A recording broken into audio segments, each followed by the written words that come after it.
And then tell me a bit more about how you came to faith. So, you know, what it looked like in your younger years. Yeah. It's a little bit embarrassing because I got arrested. Right. Yeah. So I'm very thankful that God arrested me. See, before I got arrested about the age of 15, I thought I knew what life was all about. And I thought I knew what Christianity was all about. And I knew that Christianity was about being good enough to be accepted by God. I thought I knew the right answer.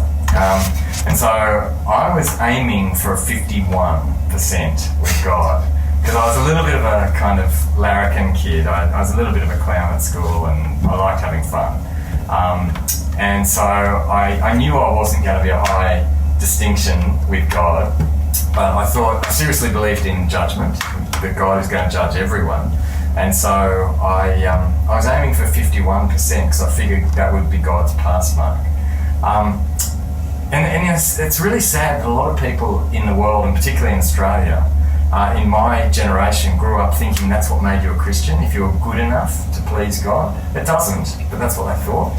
Because we don't listen to the Bible, we just make up ourselves what we think God will accept.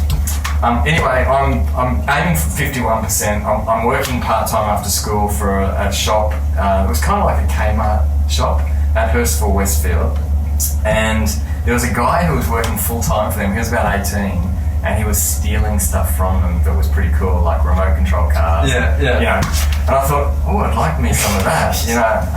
And so I said to him, hey, if I help you, can I get some as well? And he went, yeah, that sounds like a good deal, let's do it. And so the police came and busted him the next day, and me. So I'm the worst thief ever. I got nothing except arrested. Timing, perfect timing. They threw us both in the back of the police wagon up to the Hurstville police station, and then the worst thing happened. They called Mum and Dad. And Mum and Dad drove in to pick me up. And the police dropped the charges on me because they knew I was just stupid, you know. And they threw the book at the other guy. And so the charges are dropped. Mum and Dad driving home with me, and you know when your parents are so angry with you they can't even yell at you? You know, that was the whole car trip home. So angry. It was just silence the whole way. And it gave me a lot of thinking time. I thought, wow, you've really stuffed it this time, Carl. You're below 50% now, big time, you know, you've bottomed out. And that really scared me because I seriously believed in God. And I seriously believed that God had the right to judge me on how I'd lived. And I knew that I couldn't pass any judgment at that point. Being worried by that, I thought to myself, well, I've got to get myself back in God's good books somehow. And so I thought, I know what I'll do. I'll go along to Mum's church. Then God will like me. Because I'd kind of grown up in Sunday school there, you know, going along to that church. So I went back to that church, and I was really fortunate when I went back to that church. There were a couple of guys who were a bit older than me, who I think had just kind of started university here actually at UNSW. They explained to me that I was completely wrong about Christianity, that I had it all wrong, that I couldn't make myself good enough for God, but God had done something to make me good enough. And so they told me about Jesus, his death on the cross.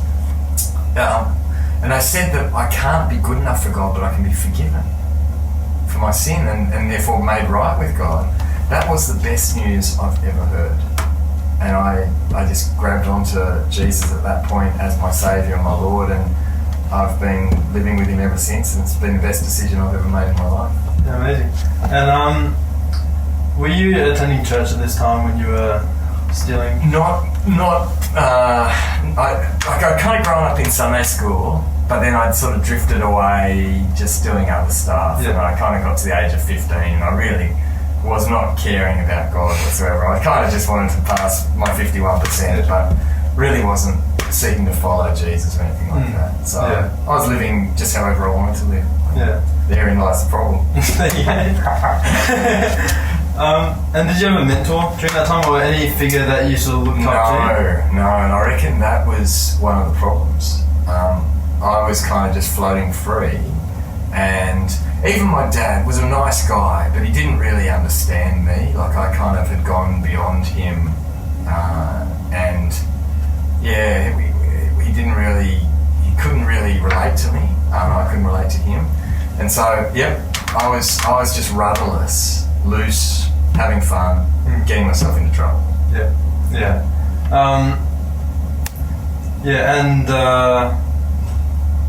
So what do you do at UNSW? Tell me about your role. What's the purpose here, and what are you looking to achieve? I have the best job in the world. I serve university students by teaching them that good news about Jesus, that they can be forgiven for their sin and right with God and fulfill the purpose for which they were made, to be in a good relationship with their God. So I've been working here for 16 years, and I get to every day help people understand how they can be right with God, get a clean slate with God, and not have to face His judgment, but have His forgiveness through trusting in Jesus. So I've got the best job in the world. Amazing. And what would you say one struggle is that you see throughout the university students, that the most consistent struggle that they're going through in terms of faith? One of it comes back to the question you first asked me of what makes a successful life. At university, the university tells you that what makes a successful life is high marks, and then a good job, and then lots of money, and a house in the right suburb, and blah blah blah. That's not what makes a successful life. Like, it may be helpful, it may be nice to have a bit of money or high marks, those things, but if you think that's what life is about, you're going to sell yourself way too short. You're going to settle for a mess when you could have, real success. So in a sense, I try and help students out of the problem of having a small view of success that's built on money or career or that kind of thing. It's not enough. It's empty, and they'll get there and they'll achieve it, and I'll go, is this all? It's not enough. And do you think there's a way that you can achieve both success in the worldly view and also success with God? Is there a middle ground, do you reckon? That's very interesting. Jesus says that you can't serve God and money. It's really interesting. He says either you'll love one and neglect the other, or vice versa. So as much as you might say, I want to do both, I think they're working against each other, because it's all about where you're going to place your trust. Where's your security? If your security is in your intellect, to get high marks, or your job that gives you great money, if that's what life is all about, your security is not very secure. You get hit by a car and you can no longer think the way you did. Your security could be wiped out this afternoon on your way home. That's not secure. Your money gets wiped out in an instant as the stock market crashes, or as your country gets invaded and your house gets overrun if you're in the Middle East or Ukraine. So what we think is secure is not that secure. Whereas if your security is in being rightly related to your God, what can ever take that away from you? There's real security. So I think if you're going to, they're kind of almost, they're not opposites, but you need to work out where you're going to find your security. And the other things might come into your life. You might get a bit of money, you might get a decent job, but you're not living for them because your security is elsewhere. And then you can put them in the place they should be, helpful things, but not your lifeline, not your bank of security that's going to be there for you always.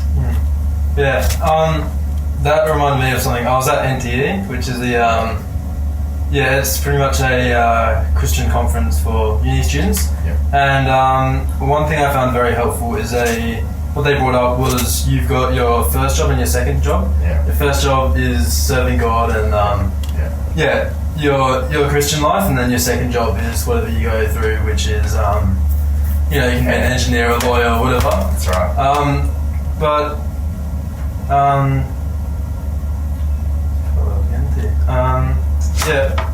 What do you think about people considering full-time ministry? Because I'm aware that it's not for everyone. Yeah. But what are the sort of traits that you're looking for someone looking for. So it does come back to what you're living for.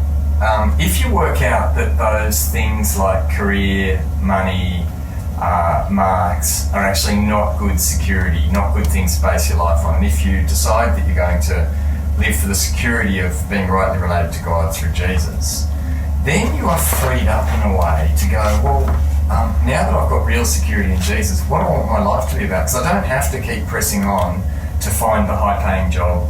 I could actually choose to do something different with my life, and that might be helping other people find ultimate security in Jesus. And so I hope that every person who follows Jesus realises how much he's given to them and how good he is. And then I hope that every person who follows Jesus and has that security wants other people to have that as well. And so I hope that every Christian wants to share what this beautiful security they have with others by sharing the gospel with them. And I hope Christians are looking for ways to do that more and more. And as you do it more and more, in a way, if you're gifted to do it, if you're able to teach the Bible well, you're able to help people understand the security they have in Jesus, then it may be that you should actually do that as your full-time job. And so I think every Christian should ask the question of whether they are good at teaching the Bible and helping people understand Jesus. And if they are, and they're sufficiently godly in character, and they believe the right things about Jesus and the Bible, then I think it's really worth them considering giving their whole lives to working as their full-time job in Christian ministry. But we need people in that, as sort of working in their first job full-time, but we also need lots of Christians who are going to have that still as their first job, but they're also going to do a second job because they need, to pay the bills, they need to raise their family, and they need to support the others who are doing it as their only job. So it's actually a team game. We need to work together on this. But I think every Christian should ask the question of, how do I best serve Jesus? Should I leave my second job to work fully in the first job all the time? Or should I keep the second job and support the ministry of everyone else who's doing it as their first job? Mm-hmm. And how did you get to the conclusion that you'd like to do this full time? So you went from the back of a police van to working at uni. How did you get to where you are? Well, I was really fortunate that the church that I walked into when I was looking for Jesus, that church had a minister. It was only a little small church in a little backwater part of Sydney. But it had a minister who thought his job was to raise up the next generation of gospel ministers. And so he was kind of always looking at the young blokes and going, okay, who should be the next, who should be a minister here? Who do I want to train in that direction? And it just became like a culture in this little church. There's probably only 100, 150 people in this little church. But in my generation, about 10 of us were raised up by that minister to serve as full-time gospel workers. So I don't ever remember making the decision to be a full-time gospel worker. I just kind of got swept along in that beautiful wave and never made the decision to step off it. So the first, I can't remember making a decision, but the first time I remember thinking that was what my life was going to be about was when I turned up at university at the age of 18. And this is only probably 2 years since I've become a Christian. So that minister's been influencing me in 2 years. I turned up at university to study commerce, and they said to me, what do you want to major in? And I knew nothing about university. I hadn't thought about what I wanted to major in. And I said, I've got no idea. And I said, do you have a list? And I remember running my finger down the list and thinking, what would be helpful for me doing full-time ministry? And so I hit management and went, that'll do, that's got to be helpful. I'll major in management. I don't know if it was helpful anyway, but I was obviously thinking at that time that full-time ministry was something that I should do. So that minister had really done his job well, hadn't he? He got me thinking about how I was going to spend my life wisely for God. Yeah. And what was the years after uni looking like? Did you go straight into working for a church? No, I did it all kind of weird way. In my second year of uni, I was working as I wasn't working. I was a youth leader at our church, and the youth ministry at this little church was really going well. And, you know, I kind of said to the elders at church, I said, youth ministry's going so well. We used to have a full-time youth minister that you guys paid. You should do that now. You should put on someone, pay them to do this. And of course they said, do you want a job? And I went, oh, I hadn't thought about that. And so at the 2.5 year mark of my 3-year commerce degree, I actually stopped doing full-time uni and put it to part-time, and I started working full-time as a youth minister in that church. And loved it, but realised I was out of my depth a long way. The minister who I'd been growing under, he retired and moved away, and another minister came in, and I realised that I just wasn't equipped to kind of do that job very well. And so I said, I need to get some training. And so I went and did a traineeship, a ministry traineeship with the chaplain out at Western Sydney Uni at Nepean. And so I worked there for 2 years, kind of learning how to do ministry. And it was really good for me. I loved it. And after that, I should have gone straight to theological college to do 4 years of theological education. But my wife was a trainee doctor at that stage, and the government basically funds healthcare around Australia by sending trainees out, making it impossible for you not to go out and do time in the country. So she had a compulsory country stint she had to do. So I just said, all right, well, let's make a year of it. She only had to do 6 months compulsory training in the country. I said, well, it's not worth going anywhere for 6 months. Let's do a year. I can get a job for a year, and then we'll come back and do theological college. So we went to a place called Gilgandra, which is a little country town of 3,000 people, about 70 kilometres north of Dubbo, and lovely people, just great people. And when we knew that she was going there and Dubbo, I thought, all right, well, I've got a commerce degree, I've got to get a commerce job out in this little town of Dubbo. And so I thought, who's going to be big enough to employ someone with a commerce degree? And I sent off 2 kind of unsolicited job applications, just my resume, sent them off to the Gilgandra Shire Council and the Dubbo Shire Council. And Dubbo never got back to me, never heard anything from them. But Gilgandra wrote back to me and said, we get a commerce job coming up here about every 30 years, you're welcome to wait. But we notice you've been working with young people a lot. Our youth worker job has just become vacant. Do you want to apply? And this was not a Christian youth ministry in any way. This was government youth work, drug and alcohol, homelessness, all kinds of stuff. And I foolishly, it was great in the end, but I kind of went, how hard can that be? Let's do it. So I applied for this job and got this job, and worked with a lot of Aboriginal young people and basically any other young person in town for 12 months. It was just an amazing experience. In that time, they took me out bush, showed me how to make didgeridoos. I made 3 didgeridoos. I learned how to play a didgeridoo. I played a lot of basketball, a lot of, it was just great. And I did basically every youth thing in town, from heroin addiction to the Saturday night dance. I was just doing everything. And we kind of made it work. And they really liked me and what I was doing, and I loved it. But I realised that I was kind of putting band-aids on with people who were really suffering, and what I really wanted to do was to help them meet Jesus.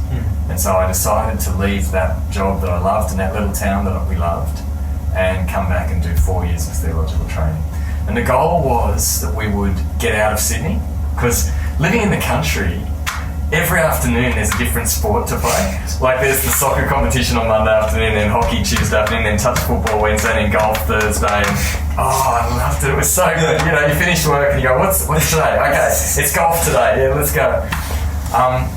And it's just really nice. It's more laid back in the country, and I loved it. But I realised that my life needed to be about helping people find the hope that Jesus gives. And so came back to Sydney, did 4 years of theological education, and then went and was pastor of a church for 7 years. Yeah, right. And speaking of the work that you did out in the country, what was the main lesson that you think you would have learned from that? Everyone is hurting. In youth work, in youth kind of community health, you realise there's a lot of pain. It's easy to think that you're the only one who hurts, but then you realise, wow, there's just mess everywhere in this world. And it made me sad for these people, and some of them I got to share the hope of Jesus with, but that was not my job. My job was to provide government solutions for their homelessness or their addiction or whatever it might be. Everyone hurts, and we'll try and solve that problem in all kinds of different ways. Self-medication, self-harm sometimes, just trying to wipe ourselves out and get blotto so we don't have to think about it.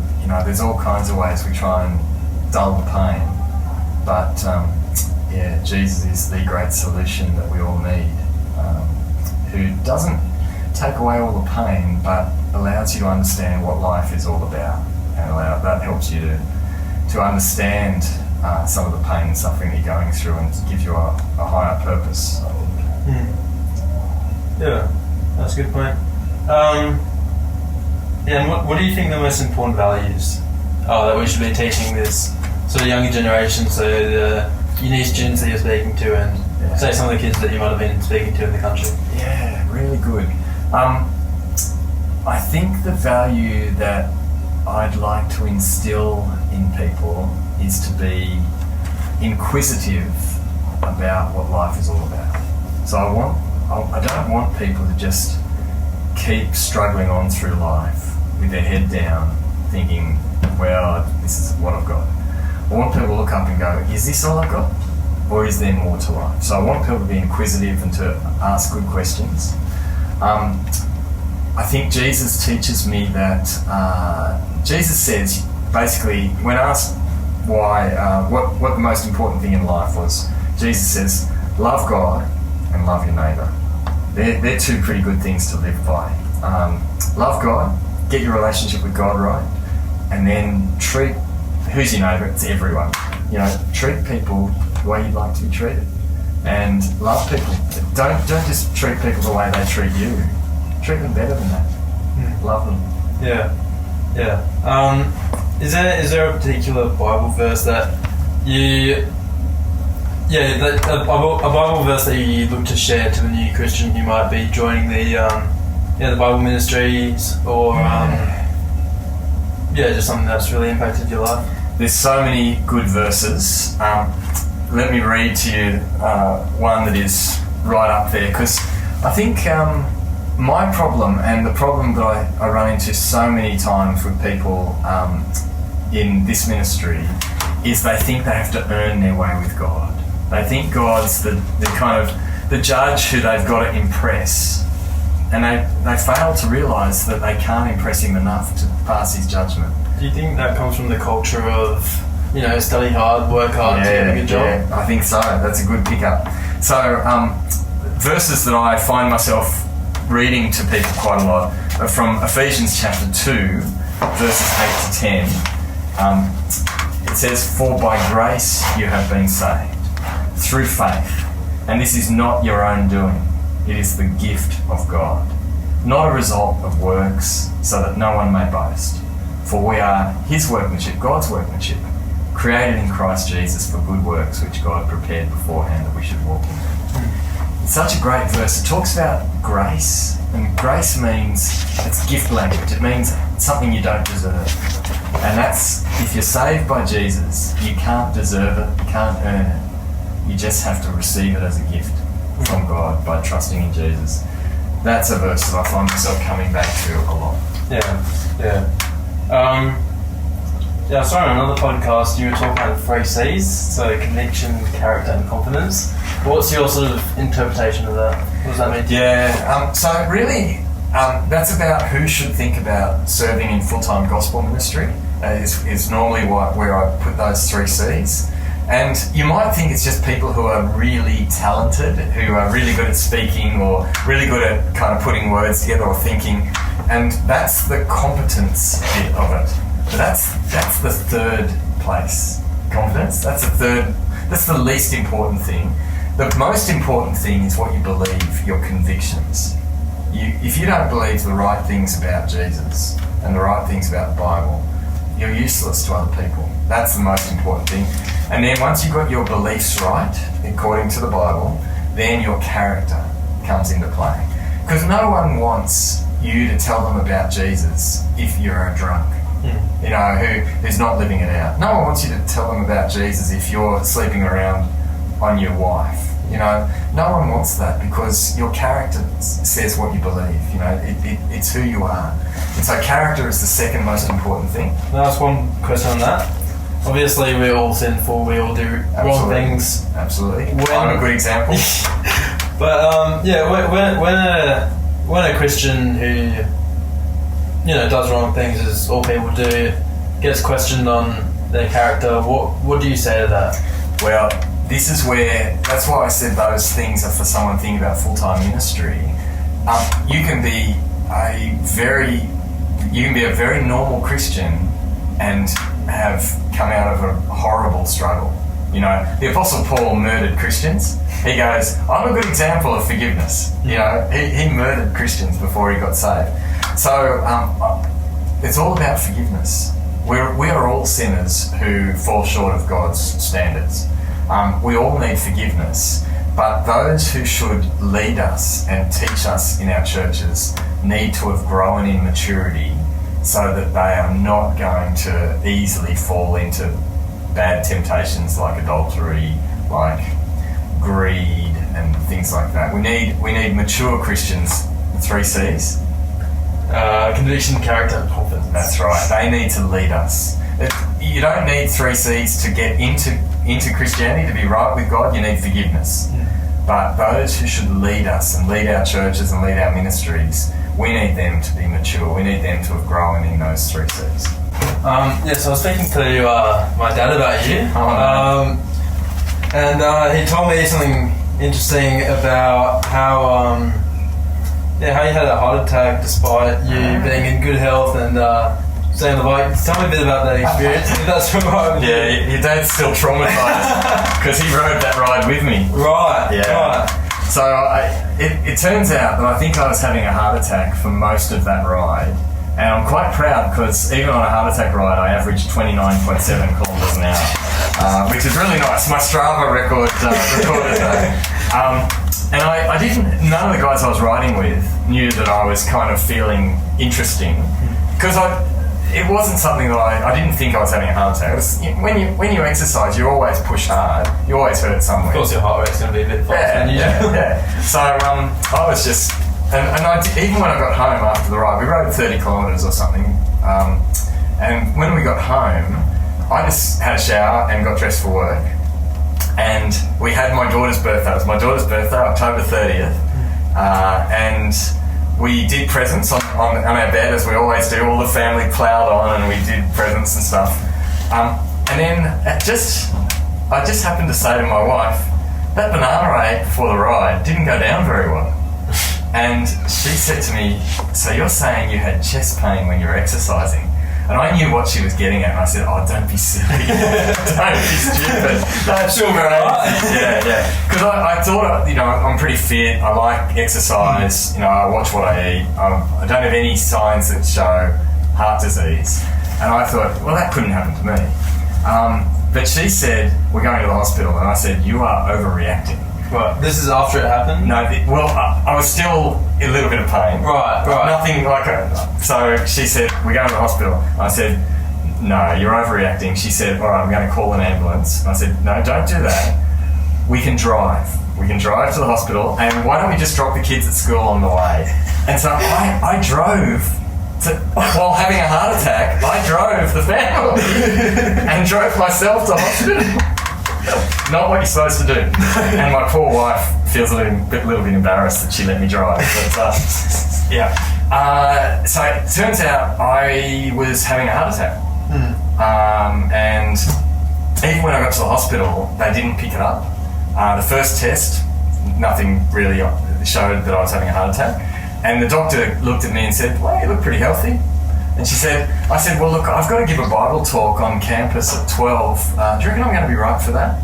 And I said, I've also got a meeting at 10 with a guy. Do you think I'll be right for that? She said, because you look healthy, I think this is going to take longer, so you probably won't be right for that.